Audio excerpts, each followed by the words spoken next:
Tanggal 4 Agustus, hari ke-217. Bacaan Yeremia pasal 16 sampai dengan pasal 20. Yehuda di tangan tukang periuk. Garis besar. Tuhan sering meminta para nabi untuk melakukan hal-hal yang tidak biasa untuk mengilustrasikan pesan yang mereka bawa. Itu semua adalah bagian dari corong Tuhan bagi orang yang tidak patuh. Di bagian hari ini, Yeremia tidak diizinkan untuk menikah atau menghadiri pemakaman atau pesta. Secara visual, Yeremia menunjukkan kepada orang-orang bahwa mereka akan kehilangan kebebasan pribadi mereka ketika hari penghakiman akhirnya tiba.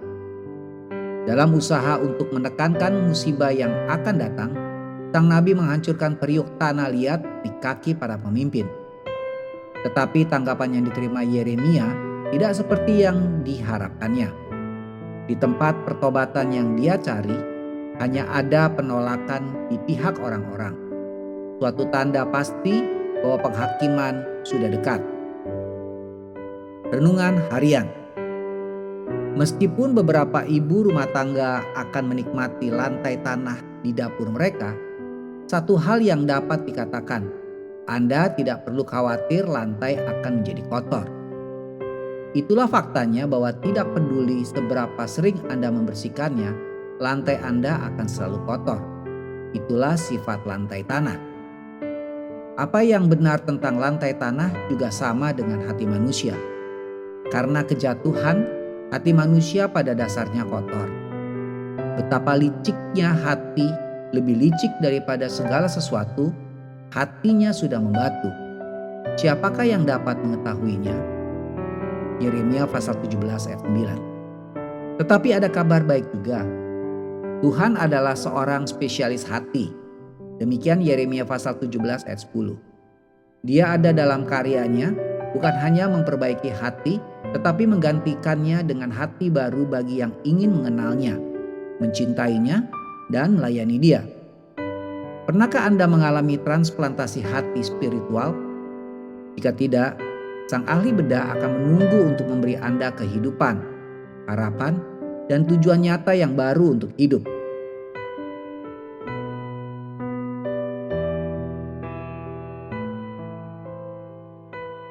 Hati adalah sesuatu segitiga yang hanya dapat diisi oleh Allah Tritunggal.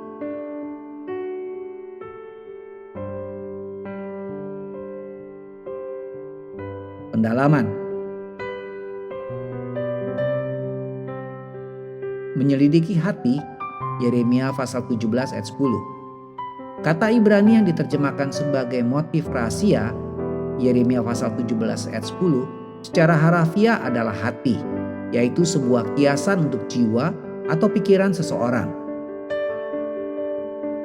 Sekarang kamu tahu, dan semoga Anda tidak.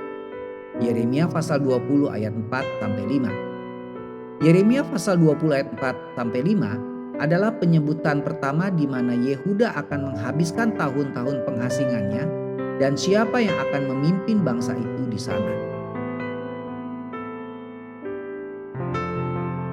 Amin. Demikian firman Tuhan hari ini. Tuhan Yesus memberkati.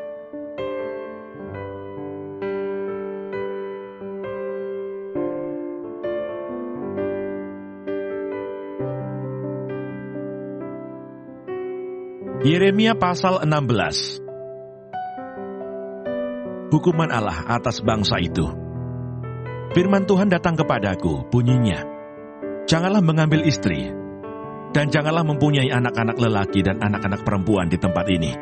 Sebab beginilah firman Tuhan tentang anak-anak lelaki dan anak-anak perempuan yang lahir di tempat ini, tentang ibu-ibu mereka yang melahirkan mereka, dan tentang bapa-bapa mereka yang memperanakkan mereka di negeri ini. Mereka akan mati karena penyakit-penyakit yang membawa maut. Mereka tidak akan diratapi dan tidak akan dikuburkan. Mereka akan menjadi pupuk di ladang. Mereka akan habis oleh pedang dan kelaparan. Mayat mereka akan menjadi makanan burung-burung di udara dan binatang-binatang di bumi. Sungguh, beginilah firman Tuhan. Janganlah masuk ke rumah perkabungan. dan janganlah pergi meratap, dan janganlah turut berduka cita dengan mereka. Sebab aku telah menarik damai sejahtera pemberianku daripada bangsa ini. Demikianlah firman Tuhan, juga kasih setia dan belas kasihanku. Besar kecil akan mati di negeri ini. Mereka tidak akan dikuburkan, dan tidak ada orang yang akan meratapi mereka. Tidak ada orang yang akan menoreh-noreh diri, dan yang akan menggundul kepala karena mereka. Tidak ada orang yang akan memecah-mecahkan roti bagi orang yang berkabung, untuk menghiburkan dia karena kematian itu. Bahkan tidak ada orang yang akan memberi dia minum dari piala penghiburan, oleh karena kematian ayah atau ibunya. Janganlah engkau masuk ke rumah orang, mengadakan perjamuan untuk duduk makan minum dengan mereka. Sebab beginilah firman Tuhan semesta alam, Allah Israel. Sesungguhnya di tempat ini, di depan matamu dan pada zamanmu, akan kuhentikan suara kegirangan dan suara sukacita, suara pengantin laki-laki dan suara pengantin perempuan. Apabila engkau memberitahukan kepada bangsa ini segala perkataan itu, dan mereka berkata kepadamu, mengapakah Tuhan mengancamkan segala malapetaka yang besar ini terhadap kami? Apakah kesalahan kami, dan apakah dosa yang telah kami lakukan terhadap Tuhan Allah kami? Maka engkau akan berkata kepada mereka, oleh karena nenek moyangmu telah meninggalkan aku, demikianlah firman Tuhan, dan oleh karena mereka telah mengikuti Allah lain dengan beribadah dan sujud menyembah kepadanya, tetapi mereka meninggalkan aku dan tidak berpegang pada Tauratku. Dan kamu sendiri berlaku lebih jahat daripada nenek moyangmu. Lihat, kamu masing-masing mengikuti kedekilan hatinya yang jahat daripada mendengarkan kepadaku. Maka aku akan melemparkan kamu dari negeri ini ke negeri yang tidak dikenal oleh kamu ataupun oleh nenek moyangmu. Di sana kamu akan beribadah kepada Allah lain siang malam, sebab aku tidak akan menaruh kasihan lagi kepadamu. Sebab itu demikianlah firman Tuhan. Sesungguhnya waktunya akan datang, bahwa tidak dikatakan orang lagi, demi Tuhan yang hidup yang menuntun orang Israel keluar dari tanah Mesir, melainkan demi Tuhan yang hidup yang menuntun orang Israel keluar dari tanah utara, dan dari segala negeri kemana ia telah mencerai beraikan mereka. Sebab aku akan membawa mereka pulang ke tanah yang telah kuberikan kepada nenek moyang mereka. Sesungguhnya, aku mau menyuruh banyak penangkap ikan, demikianlah firman Tuhan, ia akan menangkap mereka. Sesudah itu aku mau menyuruh banyak pemburu yang akan memburu mereka dari atas segala gunung, dan dari atas segala bukit, dan dari celah-celah bukit batu. Sebab aku mengamat-amati segala tingkah langkah mereka. Semuanya itu tidak tersembunyi dari pandanganku, dan kesalahan mereka pun tidak terlindung di depan mataku. Aku akan menganjar 2 kali lipat kesalahan dan dosa mereka. Oleh karena mereka telah menajiskan negeriku dengan bangkai dewa-dewa mereka yang menjijikkan, dan telah memenuhi tanah milikku dengan perbuatan mereka yang keji. Ya Tuhan kekuatanku dan bentengku, tempat pelarianku pada hari kesesakan. Kepadamu akan datang bangsa-bangsa dari ujung bumi serta berkata, sungguh, nenek moyang kami hanya memiliki dewa penipu, dewa kesia-siaan yang satu pun tiada berguna. Dapatkah manusia membuat Allah bagi dirinya sendiri, yang demikian bukan Allah? Sebab itu ketahuilah, aku mau memberitahukan kepada mereka, sekali ini aku akan memberitahukan kepada mereka, kekuasaanku dan keperkasaanku, supaya mereka tahu bahwa namaku Tuhan. Yeremia pasal 17. Pergumulan Nabi oleh karena bangsa yang berdosa. Dosa Yehuda telah tertulis dengan pena besi, yang matanya dari intan terukir pada loh hati mereka, dan pada tanduk-tanduk mezbah mereka, sebagai peringatan terhadap mereka. Mezbah-mezbah mereka dan tiang-tiang berhala mereka memang ada di samping pohon yang rimbun, di atas bukit yang tinggi, yakni pegunungan di padang. Harta kekayaanmu dan segala barang perbendaharaanmu akan kuberikan dirampas, sebagai ganjaran atas dosamu di segenap daerahmu. Engkau terpaksa lepas tangan dari milik pusakamu, yang telah kuberikan kepadamu, dan aku akan membuat engkau menjadi budak musuhmu di negeri yang tidak kau kenal. Sebab dalam murkaku, api telah mencetus, ia akan menyala untuk selama-lamanya. Beginilah firman Tuhan, terkutuklah orang yang mengandalkan manusia, yang mengandalkan kekuatannya sendiri, dan yang hatinya menjauh daripada Tuhan. Ia akan seperti semak bulus di padang belantara. Ia tidak akan mengalami datangnya keadaan baik. Ia akan tinggal di tanah angus di padang gurun, di negeri padang asin yang tidak berpenduduk. Diberkatilah orang yang mengandalkan Tuhan, yang menaruh harapannya pada Tuhan. Ia akan seperti pohon yang ditanam di tepi air, yang merambatkan akar-akarnya ke tepi batang air, dan yang tidak mengalami datangnya panas terik, yang daunnya tetap hijau, yang tidak khawatir dalam tahun kering, dan yang tidak berhenti menghasilkan buah. Betapa liciknya hati, lebih licik daripada segala sesuatu. Hatinya sudah membatu, siapakah yang dapat mengetahuinya? Aku Tuhan yang menyelidiki hati, yang menguji batin, untuk memberi balasan kepada setiap orang setimpal dengan tingkah langkahnya, setimpal dengan hasil perbuatannya. Seperti ayam hutan yang mengerami yang tidak ditelurkannya, demikianlah orang yang menggaruk kekayaan secara tidak halal. Pada pertengahan usianya ia akan kehilangan semuanya, dan pada kesudahan usianya ia terkenal sebagai seorang bebah. Tahta kemuliaan luhur dari sejak semula, tempat bait kudus kita. Ya pengharapan Israel Tuhan, semua orang yang meninggalkan Engkau akan menjadi malu. Orang-orang yang menyimpang daripadamu akan dilenyapkan di negeri, sebab mereka telah meninggalkan sumber air yang hidup, yakni Tuhan. Sembuhkanlah aku ya Tuhan, maka aku akan sembuh. Selamatkanlah aku, maka aku akan selamat, sebab Engkaulah kepujianku. Sesungguhnya mereka berkata kepadaku, di manakah firman Tuhan itu? Biarlah ia sampai. Namun tidak pernah aku mendesak kepadamu untuk mendatangkan malapetaka. Aku tidak mengingini hari bencana. Engkaulah yang mengetahui apa yang keluar dari bibirku. Semuanya terpampang di hadapan matamu. Janganlah engkau menjadi kedahsyatan bagiku. Engkaulah perlindunganku pada hari malapetaka. Biarlah orang-orang yang mengejar aku menjadi malu, tetapi janganlah aku ini menjadi malu. Biarlah mereka terkejut, tetapi janganlah aku ini terkejut. Buatlah hari malapetaka menimpa mereka, dan janganlah. Dan hancurkanlah mereka dengan kehancuran berganda. Hari Sabat harus dikuduskan. Beginilah firman Tuhan kepadaku. Pergilah engkau dan berdirilah di pintu gerbang anak rakyat, yang dilalui keluar masuk oleh raja-raja Yehuda, dan di segala pintu gerbang Yerusalem. Katakanlah kepada mereka, dengarkanlah firman Tuhan, hai raja-raja Yehuda, hai segenap Yehuda, dan segenap penduduk Yerusalem yang masuk melalui pintu-pintu gerbang ini. Beginilah firman Tuhan, berawas-awaslah demi nyawamu. Janganlah mengangkut barang-barang pada hari Sabat, dan membawanya melalui pintu-pintu gerbang Yerusalem. Janganlah membawa barang-barang dari rumahmu keluar pada hari Sabat, dan janganlah lakukan sesuatu pekerjaan. Tetapi kuduskanlah hari Sabat, seperti yang telah kuperintahkan kepada nenek moyangmu. Namun mereka tidak mau mendengarkan dan tidak mau memperhatikannya, melainkan mereka berkeras kepala, sehingga tidak mau mendengarkan dan tidak mau menerima teguran. Apabila kamu sungguh-sungguh mendengarkan aku, demikianlah firman Tuhan, dan tidak membawa masuk barang-barang melalui pintu-pintu gerbang kota ini pada hari Sabat, tetapi menguduskan hari Sabat dan tidak melakukan sesuatu pekerjaan pada hari itu, maka melalui pintu-pintu gerbang kota ini akan berarak masuk raja-raja dan pemuka-pemuka yang akan duduk di atas tahta Daud, dengan mengendarai kereta dan kuda, mereka dan pemuka-pemuka mereka, orang-orang Yehuda dan penduduk Yerusalem.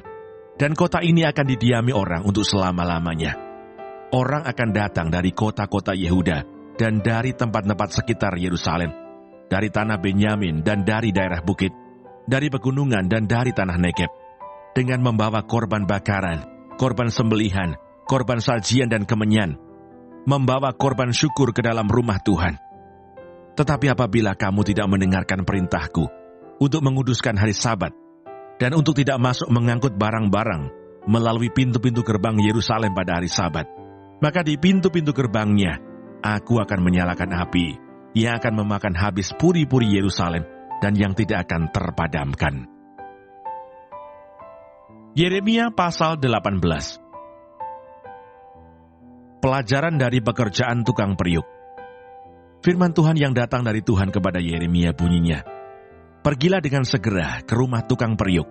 Di sana aku memperdengarkan perkataan-perkataanku kepadamu. Lalu pergilah aku ke rumah tukang periuk, dan kebetulan ia sedang bekerja dengan pelarikan. Apabila bejana yang sedang dibuatnya dari tanah liat di tangannya itu rusak, maka tukang periuk itu mengerjakannya kembali menjadi bejana lain menurut apa yang baik pada pemandangannya.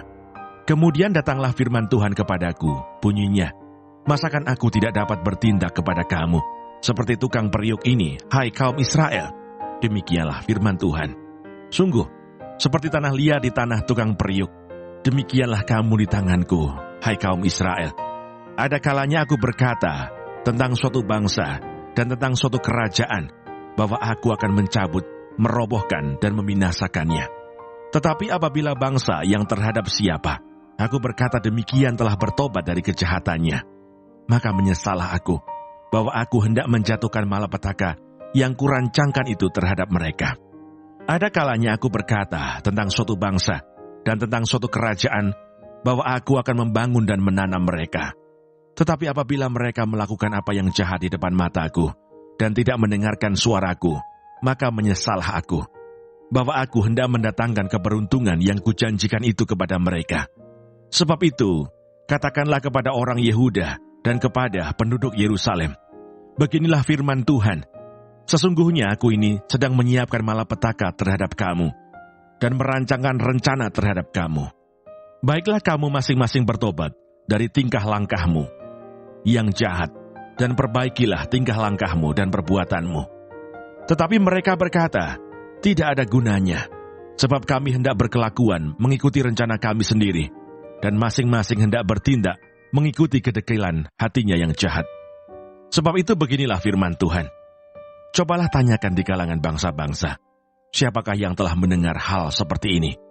Anak darah Israel telah melakukan hal-hal yang sangat ngeri. Masakan salju putih akan beralih dari gunung batu Sirion. Masakan air gunung akan habis, air yang sejuk dan mengalir. Tetapi umatku telah melupakan aku. Mereka telah membakar korban kepada dewa kesia-siaan. Mereka telah tersandung jatuh di jalan-jalan mereka, yakni jalan-jalan dari dahulu kala, dan telah mengambil jalan simpangan, yakni jalan yang tidak diratakan. Maka mereka membuat negerinya menjadi kengerian, menjadi sasaran suitan untuk selamanya. Setiap orang yang melewatinya akan merasa ngeri dan akan menggeleng-gelengkan kepalanya. Seperti angin timur, aku akan menyerakkan mereka di depan musuhnya. Belakangku akan kuperlihatkan kepada mereka, dan bukan mukaku pada hari bencana mereka. Doa Yeremia minta pembalasan terhadap musuhnya. Berkatalah mereka, marilah kita mengadakan persepakatan terhadap Yeremia, sebab imam tidak akan kehabisan pengajaran, orang bijaksana tidak akan kehabisan nasihat, dan nabi tidak akan kehabisan firman. Marilah kita memukul dia dengan bahasanya sendiri, dan jangan memperhatikan setiap perkataannya. Perhatikanlah aku ya Tuhan, dan dengarkanlah suara pengaduanku. Akan dibalaskah kebaikan dengan kejahatan? Namun mereka telah menggali pelubang untuk aku. Ingatlah bahwa aku telah berdiri di hadapanmu, dan telah berbicara membela mereka, supaya amarahmu disurutkan dari mereka. Sebab itu serahkanlah anak-anak mereka kepada kelaparan, dan biarkanlah mereka dipancung pedang. Biarlah istri-istri mereka kehilangan anak dan suami. Biarlah laki-laki mereka mati oleh sampar, dan pemuda-pemuda mereka mati karena pedang di pertempuran. Biarlah kedengaran jeritan dari rumah-rumah mereka, apabila engkau dengan tiba-tiba mendatangkan gerombolan perampok kepada mereka. Sebab mereka telah menggali pelubang untuk menangkap aku, dan telah memasang jerat untuk kakiku. Tetapi engkau ya Tuhan, engkau mengetahui segala rancangan mereka untuk membunuh aku. Janganlah ampuni kesalahan mereka, dan janganlah hapuskan dosa mereka dari hadapanmu. Tetapi biarlah mereka tersandung di hadapan matamu. Bertindaklah pada hari murkamu terhadap mereka. Yeremia pasal 19. Pelajaran dari buli-buli yang pecah. Beginilah pula firman Tuhan kepadaku. Pergilah membeli buli-buli yang dibuat dari tanah, lalu ajaklah bersama-sama engkau beberapa orang tua-tua bangsa itu, dan beberapa orang imam yang tertua. Kemudian berangkatlah ke lembah Ben Hinnom yang di depan pintu gerbang beling. Serukanlah di sana perkataan-perkataan yang akan kusampaikan kepadamu. Katakanlah, dengarlah firman Tuhan, hai raja-raja Yehuda dan penduduk Yerusalem.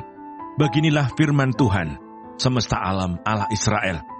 Sesungguhnya, aku akan mendatangkan malapetaka kepada tempat ini, sehingga telinga orang yang mendengarnya mendenging, sebab mereka telah meninggalkan aku, telah memberikan tempat ini kepada Allah asing, dan telah membakar korban di sini kepada Allah lain, yang tidak dikenal oleh mereka sendiri, dan oleh nenek moyang mereka, dan oleh raja-raja Yehuda. Mereka telah membuat tempat ini penuh dengan darah orang-orang yang tidak bersalah. Mereka telah mendirikan bukit-bukit pengorbanan bagi Baal untuk membakar anak-anak mereka sebagai korban bakaran kepada Baal. Suatu hal yang tidak pernah kuperintahkan atau kukatakan dan yang tidak pernah timbul dalam hatiku. Sebab itu sesungguhnya waktunya akan datang, demikianlah firman Tuhan, bahwa tempat ini tidak akan disebut lagi Tofet dan lembah Ben Hinnom, melainkan lembah pembunuhan.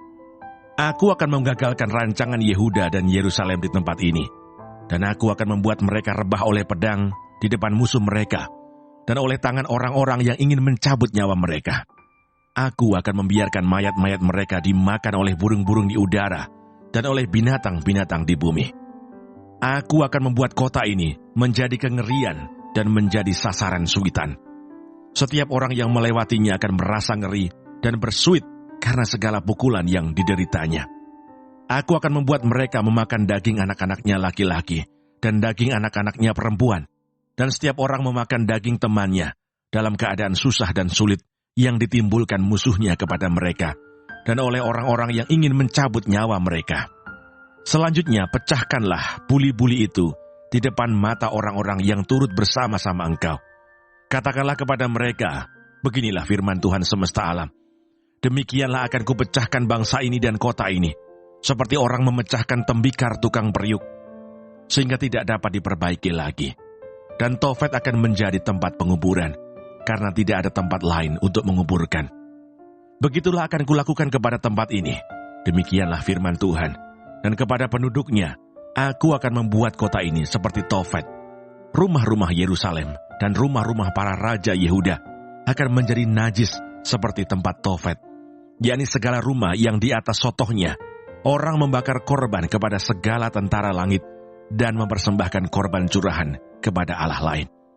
Ketika Yeremia pulang dari Tofet, kemana Tuhan telah mengutusnya untuk bernubuat, berdirilah ia di pelataran rumah Tuhan dan berkata kepada segenap orang banyak, beginilah firman Tuhan semesta alam Allah Israel, sesungguhnya aku akan mendatangkan ke atas kota ini dan ke atas segala kota sekitarnya seluruh malapetaka yang telah kukatakan akan menimpa mereka, sebab mereka berkeras kepala dan tidak mendengarkan perkataan-perkataanku. Yeremia pasal 20. Kutuk atas Pasyur karena memenjarakan Yeremia. Pasyur bin Immer, imam yang pada waktu itu menjabat kepala di rumah Tuhan, mendengar Yeremia menubuatkan perkataan-perkataan itu. Lalu Pasyur memukul Nabi Yeremia dan memasungkan dia di pintu gerbang Benyamin yang ada di atas rumah Tuhan. Tetapi ketika Pasyur keesokan harinya mengeluarkan Yeremia dari pasungan itu, berkatalah Yeremia kepadanya, Tuhan akan menyebut namamu bukan Pasyur, melainkan kegentaran dari segala jurusan. Sebab beginilah firman Tuhan, sesungguhnya aku akan membuat engkau menjadi kegentaran bagimu sendiri dan bagi semua sahabatmu. Mereka akan rebah mati oleh pedang musuhnya di depan matamu sendiri. Dan seluruh Yehuda akan kuserahkan ke dalam tangan Raja Babel, yang akan mengangkut mereka ke dalam pembuangan ke Babel, dan memukul mati mereka dengan pedang. Juga harta benda kota ini, segala hasil jerih payahnya, segala barangnya yang berharga, dan segala barang perbendaharaan raja-raja Yehuda, akan kuserahkan ke dalam tangan musuhnya, yang akan menjarah, mengumpulkan, dan membawa semuanya itu ke Babel. Mengenai engkau, hai Pasyur, dan semua orang yang diam di rumahmu, kamu akan diangkut tertawan. Engkau akan sampai ke Babel, dan akan mati di sana, dan akan dikuburkan di sana. Engkau ini dengan semua sahabatmu yang kepadanya engkau telah bernubuat palsu. Keluh kesah Yeremia akibat tekanan jabatannya. Engkau telah membujuk aku ya Tuhan, dan aku telah membiarkan diriku dibujuk. Engkau terlalu kuat bagiku, dan engkau menundukkan aku. Aku telah menjadi tertawaan sepanjang hari. Semuanya mereka mengolok-olokkan aku. Sebab setiap kali aku berbicara, terpaksa aku berteriak, terpaksa berseru, kelaliman, aniaya. Sebab firman Tuhan telah menjadi celah dan cemooh bagiku sepanjang hari. Tetapi apabila aku berpikir, aku tidak mau mengingat dia dan tidak mau mengucapkan firman lagi demi namanya, maka dalam hatiku ada sesuatu yang seperti api yang menyala-nyala, terkurung dalam tulang-tulangku. Aku berlelah-lelah untuk menahannya, tetapi aku tidak sanggup. Aku telah mendengar bisikan banyak orang. Kegentaran datang dari segala jurusan. Adukanlah dia, kita mau mengadukan dia. Semua orang sahabat karibku mengintai. Apakah aku tersandung jatuh? Barangkali ia membiarkan dirinya dibujuk, sehingga kita dapat mengalahkan dia dan dapat melakukan pembalasan kita terhadap dia. Tetapi Tuhan menyertai aku seperti pahlawan yang gagah. Sebab itu orang-orang yang mengejar aku akan tersandung jatuh, dan mereka tidak dapat berbuat apa-apa. Mereka akan menjadi malu sekali, sebab mereka tidak berhasil. Suatu noda yang selama-lamanya tidak terlupakan. Ya Tuhan semesta alam yang menguji orang benar, yang melihat batin dan hati, biarlah aku melihat pembalasan-Mu terhadap mereka, sebab kepadamu-lah kuserahkan perkaraku. Menyanyilah untuk Tuhan, pujilah Tuhan, sebab Ia telah melepaskan nyawa orang miskin dari tangan orang-orang yang berbuat jahat. Terkutuklah hari ketika aku dilahirkan. Biarlah jangan diberkati hari ketika ibuku melahirkan aku. Terkutuklah orang yang membawa kabar kepada bapakku dengan mengatakan, seorang anak laki-laki telah dilahirkan bagimu, yang membuat dia bersukacita dengan sangat. Terjadilah kepada hari itu seperti kepada kota-kota yang ditunggang balikan Tuhan tanpa belas kasihan. Didengarnyalah kiranya teriakan pada waktu pagi dan hiruk pikuk pada waktu tengah hari. Karena hari itu tidak membunuh aku selagi di kandungan, sehingga ibuku menjadi kuburanku, dan ia mengandung untuk selamanya. Mengapa gerangan aku keluar dari kandungan, melihat kesusahan dan kedukaan, sehingga hari-hariku habis berlalu dalam malu.